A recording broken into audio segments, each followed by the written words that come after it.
Bismillahirrahmanirrahim. Assalamualaikum warahmatullahi wabarakatuh. Waalaikumsalam warahmatullahi wabarakatuh. Terima kasih Bapak Ibu Guru atas kehadirannya berkenan untuk kami melakukan kegiatan diseminasi 1.4 aksi nyata modul untuk budaya positif. Saya akan melanjutkan materi dari sesi 1 yang telah disampaikan oleh Bu Erna, yakni ke materi modul 4, 5, dan 6. Dan kebetulan karena di sini materinya tentang budaya positif, tentunya harus mencangkup guru dan siswa itu sendiri untuk merubah paradigma pendidikan kita sekarang dan yang akan datang. Ini adalah dasar dari kenapa manusia itu hidup. Manusia sebagai makhluk sosial. Di sini ada 5 kebutuhan dasar manusia. Yang pertama adalah kebutuhan bertahan hidup. Ini berkaitan dengan kebutuhan biologis. Dan di sini misalnya kita dengan siswa dan kita sendiri pasti punya kebutuhan ini. Tapi untuk siswa sekolah dasar khususnya kadang masih bermasalah dengan kebutuhan bertahan hidup yang akhirnya dalam pencapaiannya mereka melakukan hal-hal yang negatif. Contoh misalnya kita menemukan anak kita yang berkelahi. Nah, sebelumnya kita identifikasi dulu, dia berkelahi itu kondisinya lapar nggak, kenyang nggak. Nah, seperti itu, karena kondisinya kalau lapar tentu dia lebih brutal. Seperti itu, apalagi kalau untuk anak laki-laki. Apalagi Bapak Ibu guru juga, kalau lapar kan ngajarnya juga beda ya Bapak Ibu. Iya, nah ini kebutuhan dasar sekali, ini kebutuhan sandang, pangan, papan, dan kesehatan. Itu udah nggak bisa ditawar-tawar lagi, kurang satu ya sudah. Lalu yang kedua adalah kebutuhan sayang dan rasa diterima atau kebutuhan untuk diterima. Di sini kita sebagai guru dituntut untuk bersifat netral apapun kondisi anaknya, baik itu segi ekonomi, sosial, anak itu nakal atau enggak, semuanya anak ingin disayang. Termasuk Bapak Ibu gurunya juga ingin disayang. Pasti. Nah ini disayang ini, kadang tadi kita anak itu berperilaku negatif. Sebenarnya dia ingin ini kebutuhan disayangnya mungkin hilang atau belum dia dapatkan di rumah. Jadi dia ingin dipenuhi di sekolah. Caranya ya cari perhatian, tapi bentuknya negatif. Karena dia nggak tahu caranya. Saat anak itu melakukan kesalahan, tadi restitusinya adalah kita cari tahu dulu kebutuhannya. Mungkin dia sudah sarapan, tapi di rumah habis dimarahin, kurang kasih sayang. Atau di rumah dia habis mengerjakan tugas rumah yang banyak sekali, tapi ibunya tidak memberikan apresiasi. Akhirnya dia nyari di sekolah. Sifatnya, bentuknya nanti dia bisa pukul temannya atau usil, atau dia sibuk sendiri yang akhirnya gurunya jadi gergetan. Jadi pengaruh lingkungan di rumah itu sangat tajam ya kalau dibawa ke sekolah. Sangat, karena sebenarnya kan dari rumah sebenarnya Bu. Apalagi untuk sekolah dasar, kenapa sekolah dasar kenapa nggak ada guru BK? Guru BK-nya itu cuma 2 sebenarnya, gurunya dan orang tuanya. Itu guru BK untuk anak sekolah dasar. Kebutuhan ketiga adalah penguasaan atau kebutuhan pengakuan atas kemampuan. Nah, di sini kadang-kadang anak-anak itu ingin menjadi pemimpin, mendominasi kelas. Kalau kita mungkin nyebutnya, kita yang zaman dulu nih, guru kolonial nyebutnya, kamu mau jadi preman ya? Nah, sudah kayak gitu. Mungkin Bapak Ibu ada yang pernah bilang begitu ke muridnya. Ada kan kayak identik di satu kelas itu ada yang karakternya ada satu anak. Ada, saya di kelas satunya jujur ada. Betul, mendominasi temannya. Nah, itu adalah kebutuhan akan penguasaan. Tukang malakin duit. Tukang malakin duit. Kelas 1. Kelas 1. Keren. Dia lagi keren. Keren. Malakin makanan. Gopek gitu kan. Tapi semuanya dipalakin gitu kan. Main makan gendut kan, gendut makan apa dulu tuh. Lalu yang keempat adalah kebebasan atau kebutuhan akan pilihan. Nah, ini yang sekarang sedang booming mungkin salah satunya adalah pembelajaran diferensiasi. Itu butuh kebebasan. Nah, anak ini sendiri juga kita perlu belajar banyak. Yang kelima adalah kesenangan. Kita tidak bisa merampas kesenangan anak bahwa eksistensinya anak sekolah dasar adalah bermain, terutama kelas 1, 2, 3, 4. Titik kulminasi dia fokus untuk belajar hanya 30 menit. Setelah 30 menit kita harus cooling down, breakdown mungkin, atau game, atau mungkin sekedar merefleksi. Ini perlu. Nah, dari semua kebutuhan ini, ketika anak itu melakukan penyimpangan, kita identifikasi 5 ini. Tapi kita nggak mungkin nanya kebutuhan kamu itu yang 5 itu yang mana sih sebenarnya, kalau sampai kayak gini kan nggak mungkin juga ya. Nah itu bisa kita gali. Kamu di rumah sudah makan belum? Sudah. Kamu tadi belajar ngerasa nyaman atau kamu ngerasa aku nggak nyaman, aku pengen apa, kamu mau ngapain? Nanti kita kenali dari sini. Nah kebutuhan itu yang harus kita penuhi. Kalau saya pernah mendengarnya itu mengenai baterai restitusi anak. Ini dari Bu Aisyah mengenai ilmu neuroscience. Jadi ini adalah baterai anak-anak dan kita semua punya baterai ini. Untuk kelas 1, kelas 2 baterainya harus dicas setiap hari. Untuk kelas 3 dan ke atas mungkin dicasnya bisa 2 atau 3 hari sekali. Untuk orang dewasa dicasnya itu minimal sebulan sekali. Nah, bentuknya seperti apa? Bisa sentuhan, bisa pujian, hadiah, me time, healing. Nah, kalau butuh healing itu berarti baterainya adalah me time. Guru kelas 1, kelas 2 ini harus lebih intensif memberikan baterai ini. Kalau baterainya tidak dipenuhi, apa yang terjadi? Yaitu tadi mereka akan memenuhi kebutuhannya secara naluri, tapi dengan cara yang negatif, brutal. Nah, sebagai guru supaya pembelajarannya bisa masuk, bisa bermakna, dari materi ini mungkin bisa dikenali nanti kebutuhan anak-anak terus kita bisa penuhi. Itulah PR seorang guru sebenarnya. Jadi kita nggak mesti kejar materi sekarang, terpenuhi dulu kebutuhan mereka. Nah ini bagaimana sih kebutuhan itu, eksistensinya seperti apa? Semua orang senantiasa berusaha untuk memenuhi kebutuhannya. Semua Bu, dari bayi sampai manula semuanya butuh. Dan 5 tadi nggak bisa hilang, hanya ada yang dominan, dan setiap orang dominannya beda. Ada yang butuh senang-senang terus, ada yang butuhnya selalu dihargai terus, ada yang butuhnya makan terus. Saya senang, rileks, bahagia ketika saya makan. Saya merasa senang, rileks ketika saya diberikan kebebasan. Iya, saya senang, rileks ketika saya ada anak tuh yang senang disuruh-suruh. Nah, banyak. Nah, itu juga kebutuhannya. Kita harus kenali itu. Ketika dia menyimpang, yang tadi misalnya Ibu punya catatan, kebutuhan dasar si A adalah misalnya kepemimpinan. Ketika dia melakukan hal negatif, pimpin doa ya nak ya. Dia senang Bu, sudah terpenuhi kebutuhannya. Gitu. Tinggal nanti yang lain. Seorang murid yang tidak begitu berhasil secara akademik, mungkin kebutuhannya akan penguasaan tidak terpenuhi di sekolah dan di rumah sebenarnya. Tapi kita punya tanggung jawab dari jam sekolah itu adalah menjadi tugas kita. Kita dapat melibatkan dalam kegiatan yang memberikan peluang murid tersebut membuat pencapaian yang berarti sama dengan kita. Dengan teman kita memberikan kebutuhan. Oh, kebutuhannya Bu Pau apa sih? Me time. Karena Bu Pau itu senang healing aja. Pokoknya ajak gijik. Itu kebutuhan dasarnya Bu Pau. Seperti itu kalau yang kita bisa identifikasi. Lalu ini adalah dunia berkualitas. Kaitannya tadi, ketika manusia sudah memenuhi kebutuhannya, saling melengkapi, kita pasti memimpikan dunia yang berkualitas. Dunia berkualitas itu tidak ada lagi yang usil, nggak ada lagi yang jahil, aman, nyaman. Itu pasti semuanya pengen kan Bu. Nah, ini saya gambarkan seperti ini nih. Ini surga. Mungkin adanya hanya di surga, karena berapa miliar manusia di dunia ini, pasti ada aja kan. Nggak usah itu, kita aja kadang-kadang tadi pagi jujur ada nggak yang bikin gergetan atau merasa nggak nyaman dari tadi pagi?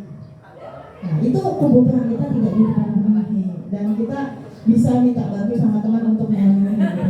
Pak Helmi mungkin kebutuhan rasa kasih sayang ya Pak ya? Iya. Nah ini ya, ini tidak bisa dipenuhi. Kenapa sih tidak bisa dipenuhi? Karena ini gambaran kita untuk menciptakan dunia yang berkualitas intinya harus di sini, menghargai nilai-nilai kebajikan. Nilai-nilai kebajikan seperti yang tadi disampaikan oleh Bu Erna, bahwa kita harus membentuk keyakinan kelas. Penyimpangan negatif di kelas pasti ada. Kita sudah memenuhi kebutuhan anak, kita sudah membuat keyakinan kelas, kemudian Bu, kok masih ada sih? Saya sudah ikut diseminasi, katanya sudah bikin keyakinan kelas. Saya sudah ikut diseminasi, katanya ada kebutuhan dan kebutuhan itu harus dipenuhi. Tapi kenapa anak saya masih usil? Kembali lagi ke diri kita juga kadang baterai kita kosong kan? Atau anak juga masih melakukan penyimpangan lagi. Ya karena ini dunia berkualitas tidak bisa kita gapai. Ini hanya nanti di akhirat mungkin. Tapi menghargai nilai-nilai kebajikan ini adalah kewajiban setiap individu semuanya.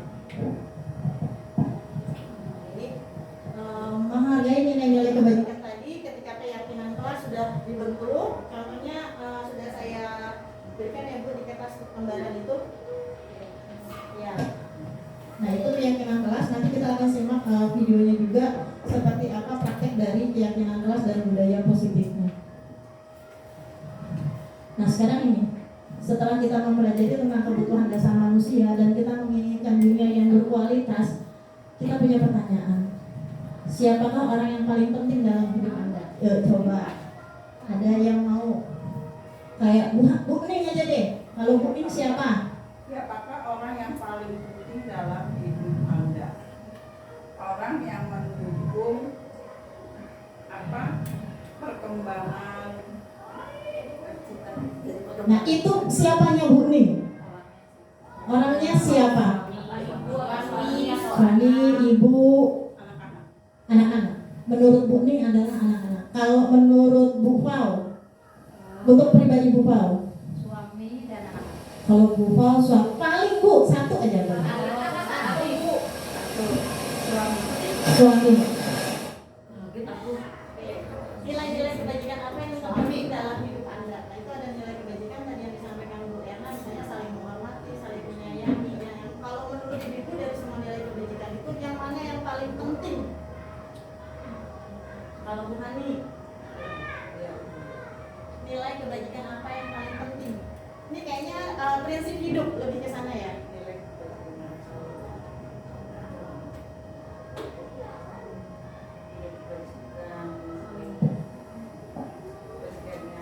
Nilai kebajikan yang paling penting dalam hidup Bu Hani, misalnya bahwa semua orang itu harus saling menghormati. Tapi ada lagi mungkin yang bilang, oh enggak, kalau menurut saya, nah itu kalau menurut itu mungkin kebajikannya adalah setiap orang harus jujur. Iya. Ada lagi mungkin yang lain, yang paling penting Keterbukaan. Nah, lebih suka saya itu kalau orang itu terbuka. Asal jangan buka-bukaan ya. Maksudnya ngomong loh, kalau nggak ngomong Lebih ke jujur, lebih ke jujur kalau bahasanya. Ada yang lebih ke ikhlas. Oke. Kalau Anda menjadi orang yang ideal, karakter atau sifat apa yang Anda paling inginkan pada diri Anda? Saya idealis banget ya, pokoknya sempurna deh. Karakter apa ya? Bapak Ibu mau jadi karakter seperti apa? orang baik. Orang baiknya seperti apa? Maksudnya tidak menyebelin ya, tidak menyebelin. Menjadi orang yang menyenangkan. Iya, Oke. menyenangkan. Menghargai orang. Kalau bisa berbagi, saya lebih senang menjadi orang yang bisa berbagi. Karakter idealnya. Oke. Apa pencapaian Anda yang Anda sangat banggakan? Sekarang ini kita punya prestasi. Kira-kira prestasi apa Bapak Ibu yang saya bangga banget? Mungkin kalau saya bangga banget saya menikah di umur 26 tahun gitu misalnya. Saya bangga banget usia saya sudah 50 tahun. Alhamdulillah. Bu Wina, Kesehatan gitu. ada pencapaian yang Bu Wina banggakan sampai detik ini? Saya bangga anak saya sudah berhasil. Nah, Bu Fau, anaknya sudah pada berhasil. Saya bangga sudah punya cucu mau enam. Wow. Apa yang kalau Pak Helmi yang mau yang bangga banget saya? Diberi kesehatan. Sehat itu adalah pencapaian, bisa mempertahankan kesehatan sampai sekarang. Masih dipanggil Mbak. Masih Sehat. Sudah ada Mbak. Mbaknya dalam arti apa? saya bangga banget gitu ketika ada orang manggil saya Mbak. Saya udah rasa muda gitu ya. Langsung muda. Nah ini apa pekerjaan ideal bagi Anda? Yang ideal ya. Ya ideal menurut Bapak Ibu. Kalau saya sebagai istri dan juga ibu yang bisa tetap menjalankan kegiatan di peran di keluarga juga bisa di pekerjaan juga masih on. Kalau ibu, Oh iya, nah, saya. kalau ibu nih Kerjaan pekerjaan ideal. Nah. Apa pekerjaan ideal bagi Anda? Pekerjaan paling ideal ya. Iya. Kalau ibu terus terang saja, ketika sudah bisa memberikan David Farid ayah itu senang banget. Kerjaan misalnya contoh masak makanan kali ibu. Nah, mereka udah Senang masak nih. senang masak. Iya itu. Kalau Tapi bicara nggak senang beres-beres. bukan bisa itu. Kebalikan dari saya. Ya itu Kata adiknya sih. dosa dia yang paling ketika memberikan masakan yang semua anggota keluarga. Soalnya ketika anak ngomong gini, David, bunda masakannya nggak ada yang lebih enak dari bunda. Bunda masih pakai hati ya. Benar dimasak. Itu. Tipe beres banget, tipe beres.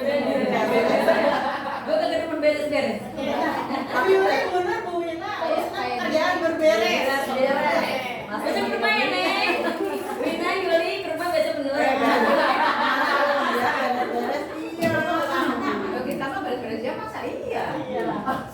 Perjalanan Anda di mana Anda merasa itulah titik puncak hidup Anda. Nah, yang belum Ibu Yuyu. Nyonya. Coba Bu Yuyu. Titik puncak yang paling kayaknya paling happy gitu. Tante kamu bisa lihat ya. Keren. Iya. Oke, Bu Yuyu merasa titik puncaknya adalah ketika umroh kemarin ini yang Insya Allah. Ada lagi yang mau menyampaikan Pak Helmi? Siapa Pak Helmi? Titik puncak hidup saya dikala di keluarga itu terasa harmonis.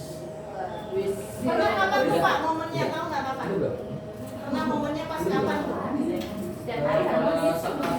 Berkumpul bersama keluarga besar aja. Mau lagi keluarga bersama. Oke, nah yang terakhir adalah apa yang paling bermakna dalam hidup sampai sekarang? Kita review lagi. Apa yang paling bermakna? Di saat orang tua masih Masih umur. Ketika mereka nanti kehilangan, jadi sekarang ternyata kalau kumpul itu adalah paling menyenangkan. PDLT Bu. Buning pada saat kapan Buning?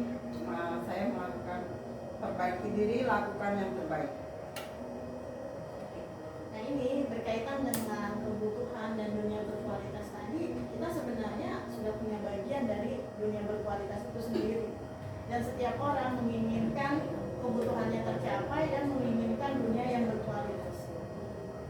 Kita siap ya menciptakan ini Bapak Ibu. Insya Allah. Seperti halnya dengan kita tadi punya sesuatu yang bermakna, pencapaian titik puncak. Itu kita bangun ke anak-anak kita, ke peserta didik kita. Mungkin salah satunya mereka nanti akan punya cerita. Ketika mereka ditanya, apa yang paling bermakna dalam hidup Anda? Saya sangat bermakna ketika saya kelas 1 di SD JTC 10. Waktu saya kelas 1 saya mabuk kali. Gimana Bu rasanya kalau dengar kalimat itu? Menyenangkan. Ya, oke. Itu saja modul dari kebutuhan dasar manusia. Mudah-mudahan kita bisa charge diri kita sendiri, bahwa mungkin kita juga punya kebutuhan dan kita sama-sama menciptakan dunia yang berkualitas. Walaupun tidak sekarang, mungkin yang akan datang menjadi amal jariah. Amin. Kita masuk ke modul kedua.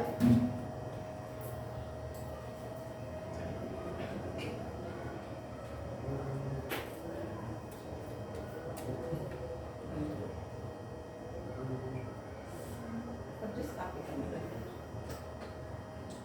Siap dimulai. Iya.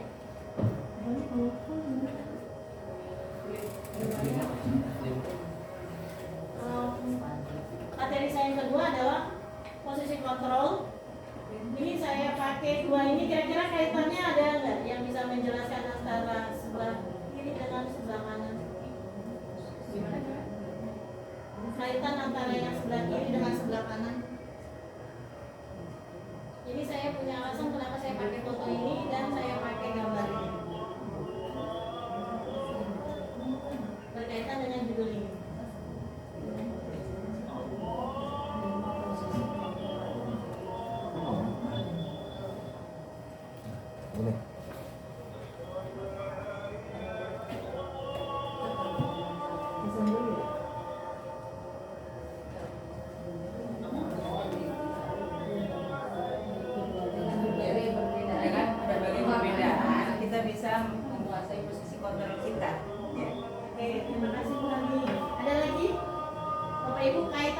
sebelah kiri dengan sebelah kanan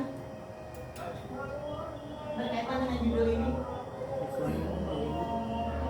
Maka sebelahnya Raymond, sebelahnya guru-guru. Iya. Posisi kontrolnya sekolah itu ada di guru-guru. Betul. Semua yang ada di gambar ini mereka adalah posisi kontrol. Tapi ada kontrol negatif dan ada kontrol positif. Kontrol negatif adalah ketika kita tidak memberikan kesempatan pada siswa. Nah, bagaimana sekarang dengan budaya positif? Kita menjadi orang yang mengontrol, tapi positif ke anak, walaupun bentuknya adalah pelanggaran. Semuanya ada di sini karena sejatinya setiap anak itu walaupun dia melakukan kesalahan, kita harus mengembalikan itu sebagai bentuk pembelajaran.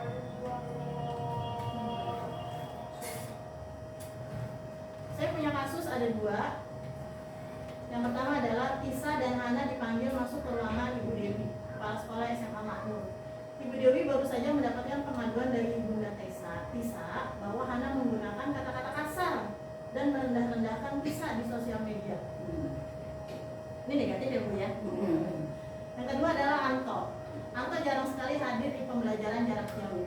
Dan pada saat hadir pun Anto seringkali menggunakan kata-kata kasar di kolom chat mengejek teman-temannya. Hal ini sudah sangat mengganggu dan beberapa orang tua murid yang mengikuti pembelajaran daring mengeluhkan tentang perilaku Anto di pembelajaran jarak jauh. Kita punya kasus ini di sekolah. Penerapan disiplin apakah yang akan Anda lakukan untuk kasus Hana dan Anto? Mengapa?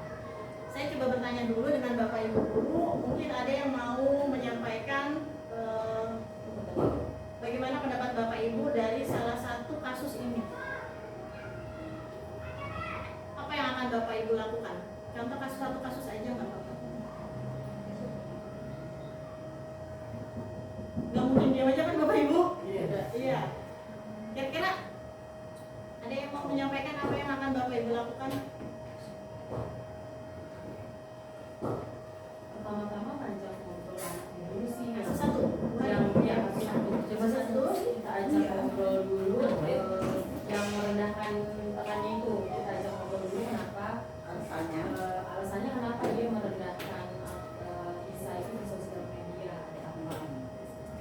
Pasti ada penyebabnya ya. Kita tahu alasannya apa, kenapa. Nanti soal itu kita ajak kenapa si anak Yuyuk ini ngobrol bareng.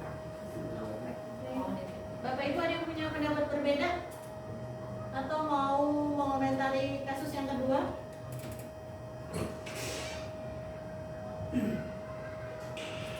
Kurang lebih sama dengan Bu Rina? Sama sih. Sama? Antara 1 dan 2 itu sama. Antara 1 dan 2 ini sama? Diajak ngobrol? Jadi ya. Maksudnya awalnya kenapa bisa begitu gitu. Ada yang langsung marahin? Kalau langsung marahin kita nggak tahu penyebabnya apa. Mungkin kalau yang langsung marahin kita yang dulu kali ya? Iya. Waktu kita masih sekolah, kita langsung Langsung dimarahin. Iya, dimarahin. Zaman dulu. Terus kita yang kena marah, hukuman. Jatuhnya tadi yang seperti materi Bu Erna, langsung hukuman atau konsekuensi. Kita jadi guru merasa nggak enak kalau digituin. Kita ajak ngomong dulu ada apa mungkin ya, pendekatan persuasif.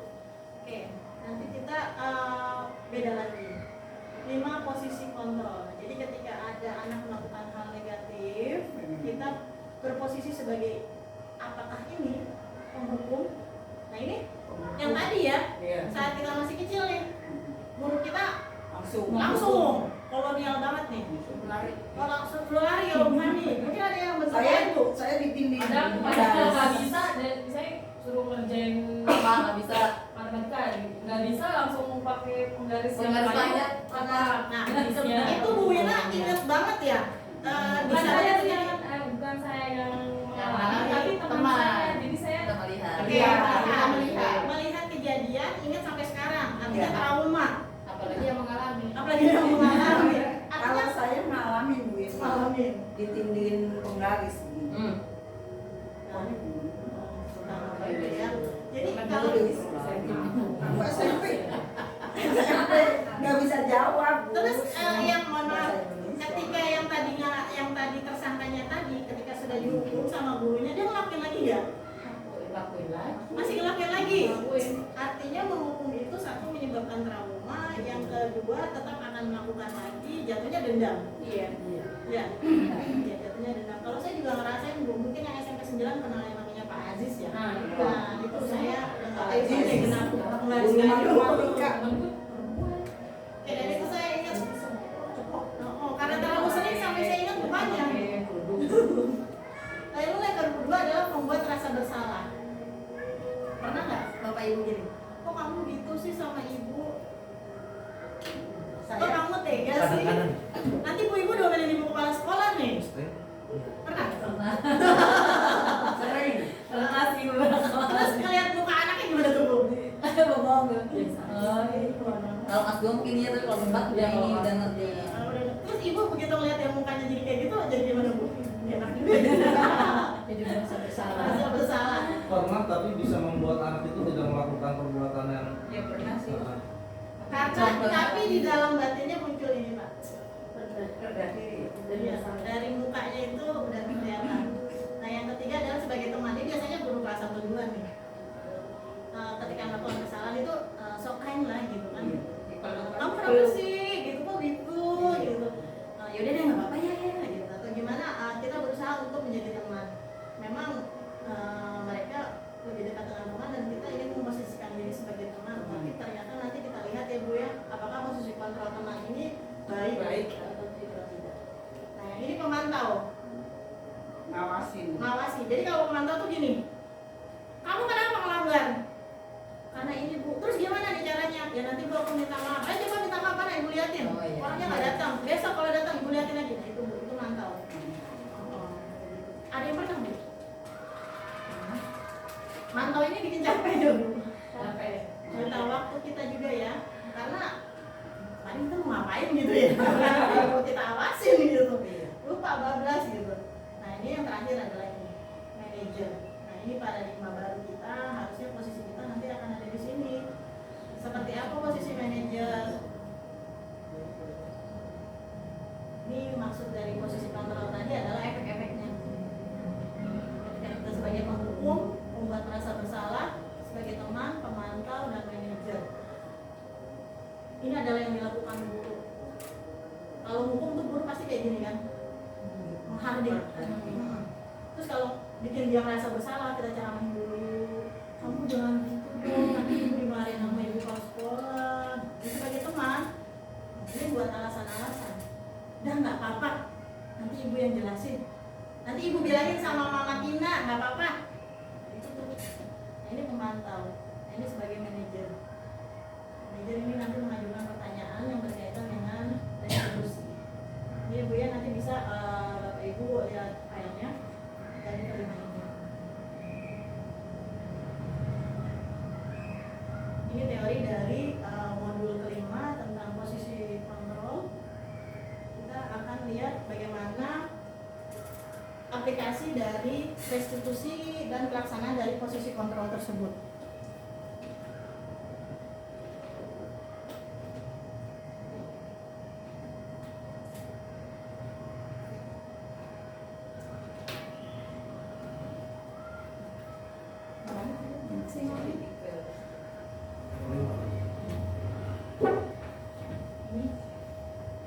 Ini yang harus kita lakukan adalah melakukan segitiga restitusi. Apa itu restitusi? Iya. Menciptakan kondisi bagi murid untuk memperbaiki kesalahan. Kalau anak baik mah nggak masalah Ibu ya.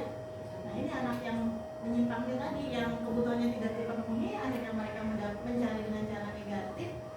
Sekarang ini kita kenal dengan melakukan restitusi Bapak Ibu. Jadi kami di sekolah di guru penggerak diminta untuk pembebasan. Jadi nanti ketika anak ada yang negatif, kita tidak lagi sebagai penghukum, tidak lagi, ada lagi satu lagi, memberikan penghargaan itu juga tidak boleh. Baik itu barang, uang, ujian, itu juga nggak boleh. Biarkan mereka melakukan sesuatu adalah atas dasar dirinya. Ketika kita memberikan penghargaan, maka kita menghargai anak itu. Tadinya awal mungkin dia dari dalam diri dia sendiri, tapi ketika kita berikan penghargaan, besok anak lagi diberi guru. Itu sebenarnya sama dengan menghukum. Oke. Nah ini restitusi itu memiliki dan memulihkan dirinya. Jadi nanti kita melakukan restitusi ini supaya anak itu nggak cedera, baik fisik maupun psikisnya. Lalu ini, anak mendapatkan kembali harga dirinya, terutama ketika kita menggunakan kontrol sebagai penghukum atau pembuat rasa bersalah. Ini kan hancur. Ya. Lalu restitusi itu sendiri belajar dari pengalaman dan membuat pilihan yang baik. Nah, pilihan ini nanti dari siswa. Kita hanya membimbing. Ini ciri-ciri restitusi. Restitusi ini bukan untuk menebus kesalahan. Jadi tadi seperti konsekuensi ya. Aku kalau salah ya aku nanti minta maaf gitu kan anak-anak ya. Tapi Bisa itu ketika minta maaf selesai. iya, udah Dan maaf kok. besok ketika ngelakuin lagi kan kemarin Maaf. aku udah minta maaf itu dari nol lagi loh gitu ya. Maaf. Nah, itu. Maafnya maksa. Iya, maafnya mana? Maaf. Restitusi memperbaiki hubungan. Jadi kalau misalnya ada korban dari kelalaian, dari negatifnya anak ini. Lalu yang ketiga tawaran, bukan paksaan. Nanti kita akan kembalikan kamu memperbaikinya mau seperti apa. Lalu menuntun melihat ke dalam diri sendiri. Nanti ada tahapannya bahwa kesalahan itu harus tergali dari anak itu. Lalu mencari kebutuhan dasar yang tadi restitusi ini kita akan temukan kebutuhan dasar 5 tadi itu salah satunya yang mana sebenarnya penyebab dia melakukan hal negatif. Nah kalau di saya itu punya pengalaman anak itu kalau marah bu kayak orang kesurupan. Jadi dia mengaum kayak gitu. Jadi kayak orang kesurupan yang mengaum terus Itu sebenarnya dia begini. banget ya. Dia itu ingin supaya teman-temannya takut. Oh, itu dulu Bu, siapa Bu? Nah itu namanya Fatir. Nah karena badannya tinggi besar dia mengaum. Jadi temannya bilang kalau bikin dia marah dia nanti kesurupan loh gitu. Iya. Adil. Kelas 3. Adil. Iya, Adil. Ramadan. Ramadan. Nah itu ya. Nah itu dia ternyata begitu saya identifikasi jarang sarapan. Oh, itu dia. Jadi saya malah berpikir ketika dia mengaum mungkin itu menutupi suara perut gitu. Suara perut dia keluar. Manjat-manjat Bu, Pino. Ini restitusi adalah cara yang paling baik. Restitusi berfokus pada karakter, restitusi menguatkan, restitusi fokus pada solusi. Jadi kita tidak lagi bahas masalahnya tapi solusinya.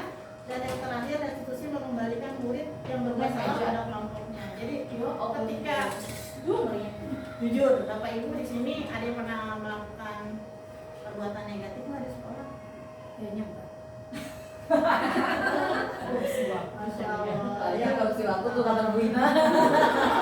Nah ini kita melakukan kesalahan, terus kita udah dihukum nih. Terus ngambil Kita kembali lagi ke kelas ke teman juga udah nggak nyaman kan di hati. Nah ini restitusi nanti bedanya adalah ini.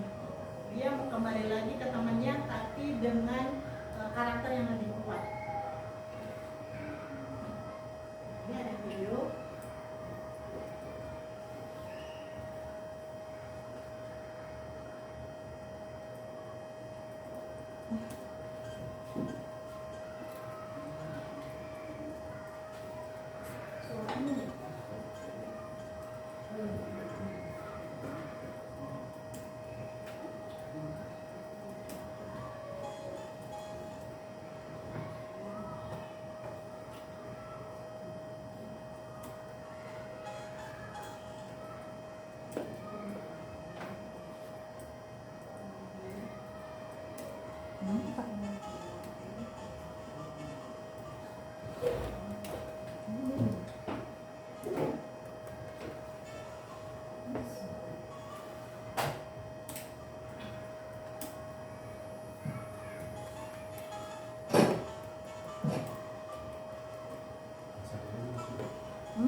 Suara laptopnya kali Pak. Suaranya mana, Bu? Iya. Bang, Bisa tutup dulu aja deh. Skip. Saya ada speaker sih di kelas. Youtube-nya hidupin aja sih. Coba. Ada ya?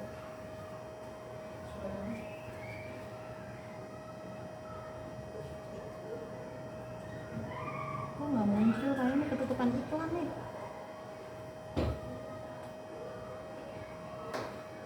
Padahal nih ketutupan iklan. Oh iya, saya lupa nih ada video yang ini juga nih.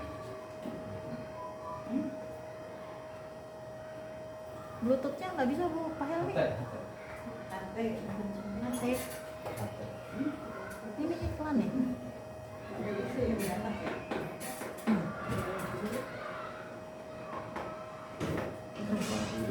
Itu nggak kebaca.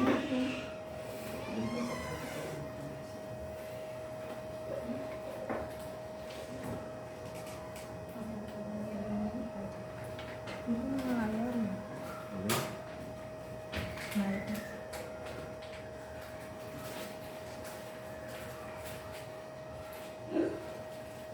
Nonton film itu dulu ya Bu, 5 posisi kontrol tadi.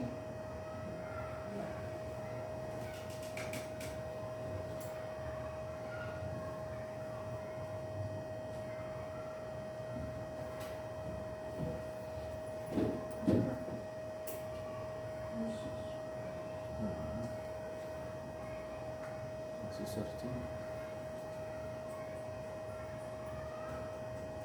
Kalau pakai itu kabel Tarik mari tuh. atau kalau nggak videonya pakai itu aja laptop saya. Bisa. bisa. Iya.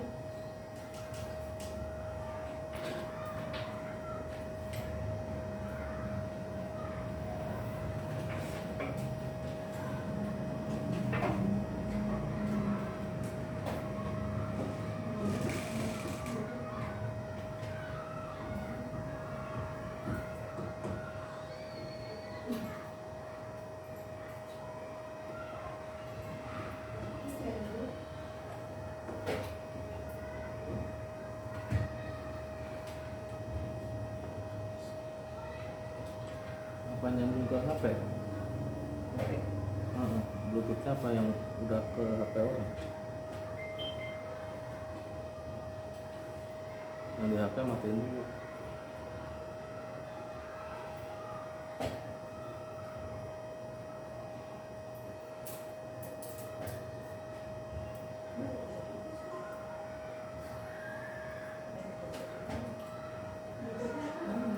HT.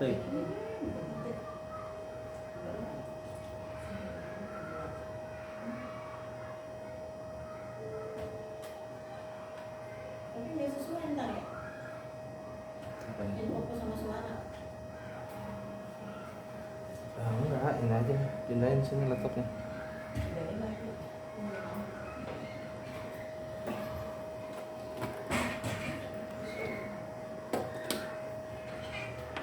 Dia nggak bisa. Enak. Nah, fokusnya Nggak bisa itu kabelnya beda. Makanya.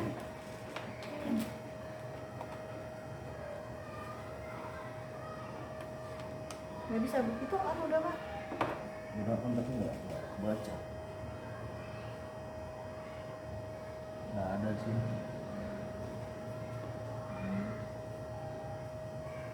Harusnya ada di sini. Di searching.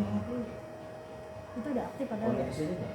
Terus Nah, ini kalau ini.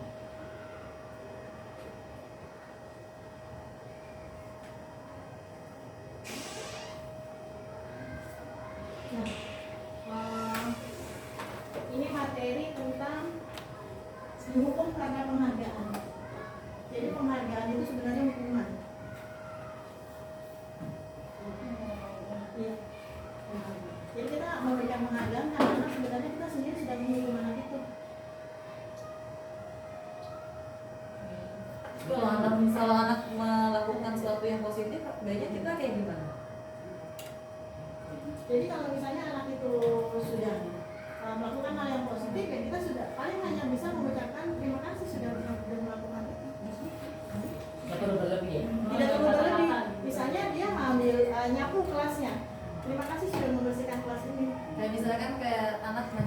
kayak soal apa gitu terus dia berhasil bisa, udah terus kita makasih cuma makasih good job gitu. Bisa semuanya diberikan apresiasi. Apresiasi. Semuanya. Semua anak. Oh, jadi nggak ada. Oh, untuk semua anak. Semua anak. Jadi tepuk tangan untuk tepuk tangan ya, tepuk tangan untuk semua. Iya, oke lanjut berikutnya tepuk tangan untuk kita semua.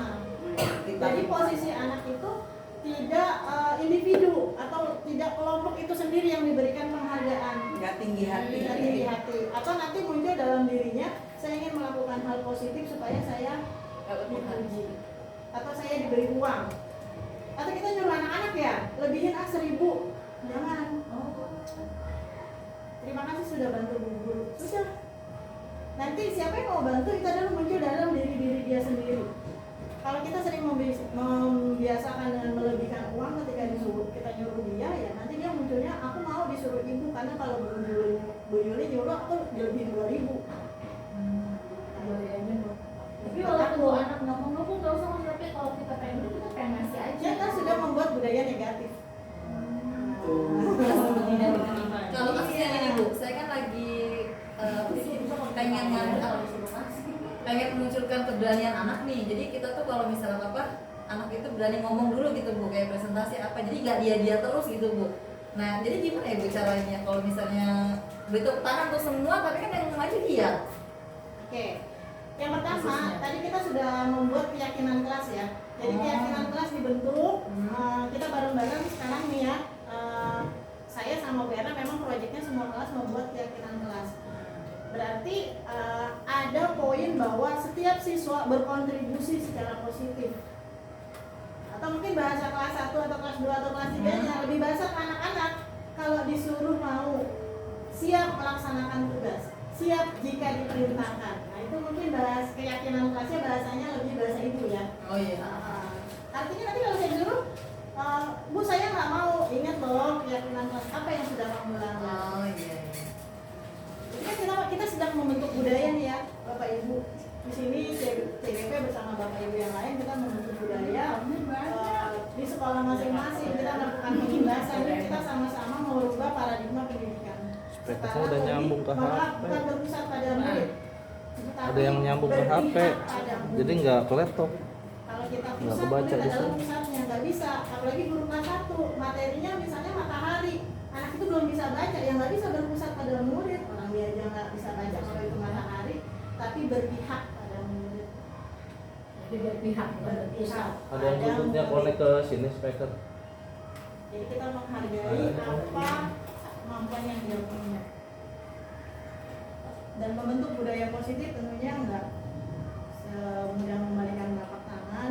Di sini kami perlu Bu Erna ini adalah orang kedua, karena orang pertamanya adalah Ibu selaku sekolah penggerak yang sejak tahun kemarin sebenarnya. Dan kita sudah dipelopori sama Bu Sadia. Bareng-bareng kami juga tidak bisa berjalan sendiri di sekolah yang sebesar ini. Kita bareng-bareng bentuk budaya positif ini. Salah satunya memang berat meninggalkan hal lama. Contoh misalnya anak-anak mungkin ya biasa diupain 1.000, sekarang kok Bu Ina nggak ngelebihin gitu. Akhirnya akan jadi begitu kan ya.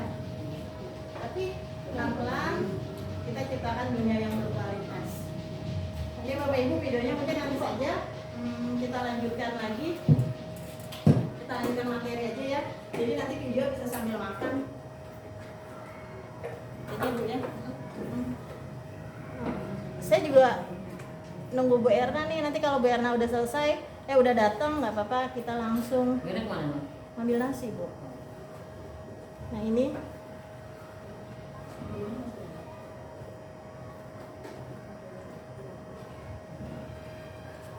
Dan fokusnya nanti ya Pak Helmi? Enggak. Nggak mau. Di luar jangkauan.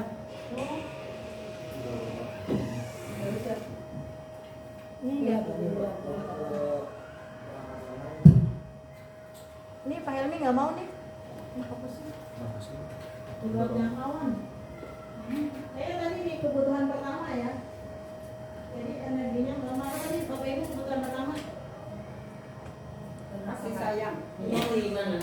Apa? Kasih sayang. Nah, yang pertama Biasa, apa? Udah mulai lemas gitu. Udah seperti ya?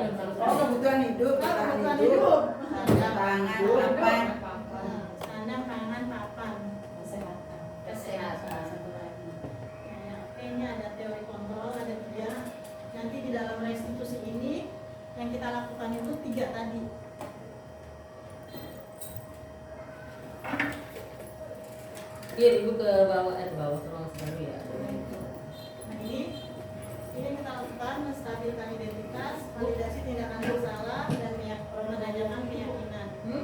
Jadi nanti selesai dari inseminasi, ini dulu ya Bapak Ibu, yang kita bikin keyakinan kelas dulu. Karena ini senjata untuk melaksanakan restitusi. Jumlah keyakinan bebas mau berapa, tidak dibatasi. Bahasa juga disesuaikan dengan kelas masing-masing. Ini adalah senjata dasarnya. Oke. Nah, praktek pelaksanaannya adalah misal tadi Rafka ya. Rafka di video tadi itu ngambil pulpennya Azami tanpa bilang. Ya, lalu kembaliin juga lempar dan nggak bilang juga.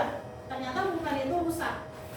Azami sedih. Nah, kita sebagai guru kita melakukan teori kontrol karena kita pakai satu posisi kontrol yang mana tadi yang paling bagus. Penghukum, teman, pemantau, pembuat rasa bersalah, manajer. Betul, manajer. Jadi selayaknya kita menggunakan posisi manajer. Nah, manajer akan melakukan ini ketika Rafka melakukan kesalahan. Yang pertama adalah menstabilkan identitas. Kita tadi sadar ya bahwa kita juga pernah melakukan kesalahan. Nah, itu kita sampaikan ke anak-anak. Di video tadi gurunya bilang, Rafka, Bu Irma juga pernah dulu melakukan kesalahan. Buning juga dulu waktu sekolah pernah bandel. Tapi itu menjadi campukan untuk Buning menjadi pribadi yang baik. Akhirnya Buning belajar serius, terus Buning bisa kuliah, sekarang Buning jadi guru. Bisa kamu sama Rafka. Nggak apa-apa berbuat kesalahan, asalkan diperbaiki. Seperti itu kurang lebih. Itu adalah menstabilkan identitas. Jadi anak itu tidak merasa bahwa saya adalah orang yang membuat kesalahan satu-satunya di dunia ini. Jadi nggak mengecas satu kalimat yang dia bikin sakit-sakit juga ya. Iya, bohong misalnya. Guru juga dulu pernah bohong waktu masih kecil, mungkin seperti itu ya. Oke. Lalu yang kedua adalah validasi tindakan yang salah. Memvalidasinya keluar dari mulut anak itu sendiri. Kalau boleh Bu Irma tanya, tadi Rafka kesalahannya apa ya? Tadi Rafka ngapain yang membuat Azami kecewa? Tadi Rafka ngapain yang membuat Bu Irma kecewa? Bu Irma tadi dengar laporan Rafka melakukan apa ya? Nah, di situ kita harus memastikan dulu. Memvalidasi artinya yang si pelaku lakukan dia ucapkan, bersaksi. Dia melakukan kesaksian. Jadi Mengakui sendiri, mengakui sendiri, mengurutkan dari awal. Oke. Nah, yang terakhir posisinya adalah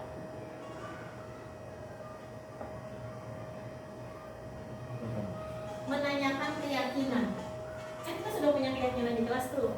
Kita tanya sama Rafka, yang tadi Rafka lakukan melanggar keyakinan yang mana ya? Nanti dia bilang, Bu, saya melanggar tidak menghormati orang lain. Oke. Karena di sana restitusi itu kita mau membangun karakter anak, kita tanyakan, kalau begitu Rafka bagaimana cara memperbaikinya? Ya, aku minta maaf Bu. Selain minta maaf, apa lagi yang akan Rafka lakukan? Bu, nanti aku akan ganti pulpen Azami. Selain mengganti artinya nanti dia bisa dong berbuat salah lagi karena sudah digantikan. Yang kamu tidak akan mengulangi kesalahan itu lagi, atau kamu memperbaiki jika teman kamu ada yang nggak punya pulpen. Yang dikatakan oleh Rafka adalah, Bu, nanti saya akan sediakan pulpen lebih, jadi kalau ada teman yang nggak punya, aku pinjemin. Nah, disitu restitusinya. Rafka mau melakukan itu, kapan Rafka mau melakukannya? Oke ya, sampai sini Bapak Ibu bisa dipahami. Bu Irma ternyata nggak mempan itu keyakinan Bu, besok dia berantem. Pasti kan anak-anak. Nah, kita buat lagi seperti itu. Lagi, dan nanti kita akan lihat dampaknya di kelas kita. Bagaimana intensitas pelanggaran.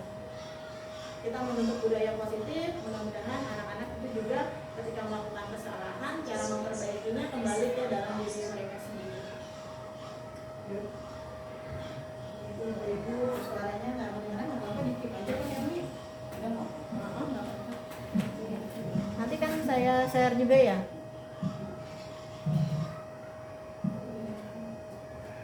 Nah ini kurang lebih sedikit lihat lagi.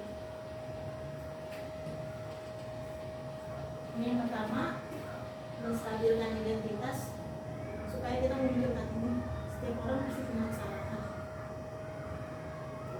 Kita harus mengakui itu dan anak kita harus mendengar, terutama anak SD. Lalu yang kedua adalah ini, kenapa sih?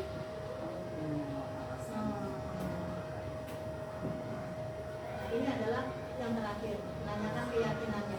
Jadi kembali lagi bahwa sebelum kita melakukan budaya positif, yuk sama-sama, saya juga belum bikin, kita bikin keyakinan kelas. Bapak Ibu seperti apa di sekolah, di kelasnya masing-masing, bisa dipajang di kelas.